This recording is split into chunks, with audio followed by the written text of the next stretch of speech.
ఆకుకూరలు కొన్ని ప్రత్యేకతలు కలిగిన ఆహార పదార్థం.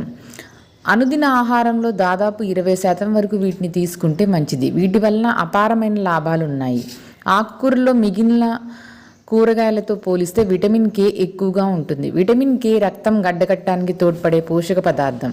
అంతేకాకుండా గుండె, రక్తనాళాల జబ్బులు, ఎముకలు గుల్లబారటం, మూత్రపిండాల్లో రాళ్ళు వంటి వాటిని నియంత్రించగలిగే శక్తి దీనికి ఉంటుంది. ఆకుకూరలు కంటి చూపును పరిరక్షిస్తాయి. ఆకుకూరల్లో విటమిన్ ఏ, కెరటోనాయిడ్ ఎక్కువగా ఉంటుంది. ఎముకలు ఆరోగ్యానికి ఆకుకూరలు ఎంతో మేలు చేస్తాయి. వీటిలో కాల్షియం అనే ఖనిజ లవణం అధికంగా ఉంటుంది. ప్రతిరోజు ముఖ్యంగా 31 నుంచి 35 సంవత్సరాల వయసు మహిళలు 1000 మిల్లీగ్రాముల కాల్షియం తీసుకోవాలి. ప్రతిరోజు తీసుకుంటే ఇది కొంతవరకు మెరుగుపరచుకోవచ్చు. పీచు పదార్థం ఎక్కువగా ఉండటం వలన పెద్ద పేగు క్యాన్సర్ను నివారించగలుగుతాయి. అందుకే ఆకుకూరలు రోజు తీసుకోవాలి.